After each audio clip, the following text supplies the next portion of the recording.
Hi, welcome to another episode of the Fisheries Insight.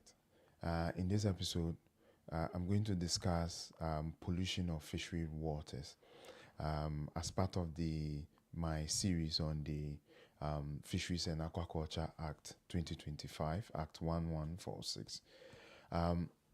When you look at Section 44 of it, which deals with pollution of fishery water, the clause 1 states that a person shall not directly or indirectly introduce a deleterious substance into the fishery waters which adversely affects the habitat or health of the fish or any other living aquatic resource or result in fish mortality.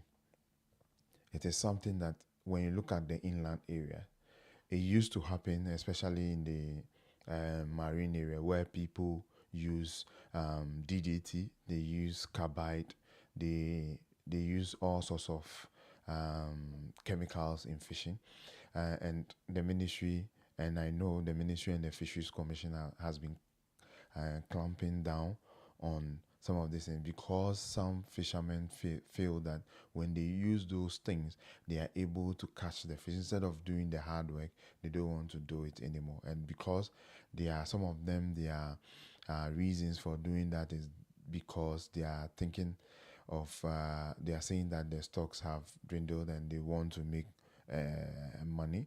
And so in this case, this law that has been put together I think it was also in the old law, which I think it has been made a bit more clearer with this. When you take the inland area, for instance, the activities of illegal miners, those who are mining legally in our water bodies, we see it is on radio, it's on TV.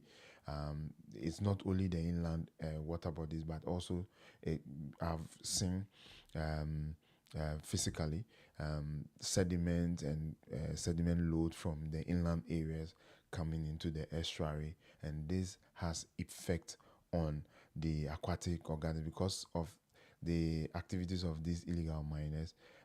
They are washing mercury and arsenic and all heavy metals into the water, which has effect on this fishery resource.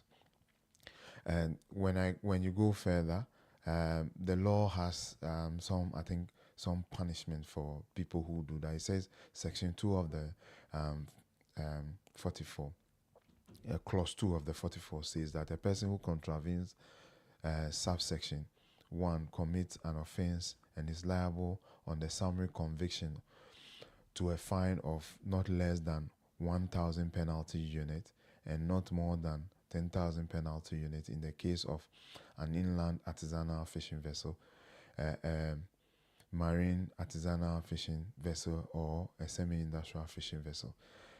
And it also has for foreign vessels and like the penalties there.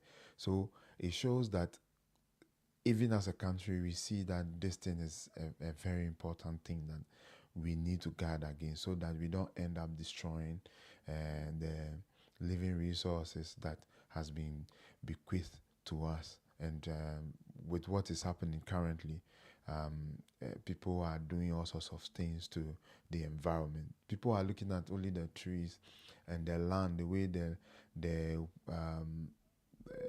land looks like from when you look at it aerially, but a lot of people have not averted their mind to the effect of what they are doing on fish resources. So it means that the Ministry of Fisheries and Aquaculture and the Fisheries Commission can no longer sit aloof and must be part of the fight against activities of illegal miners because the law gives them that opportunity.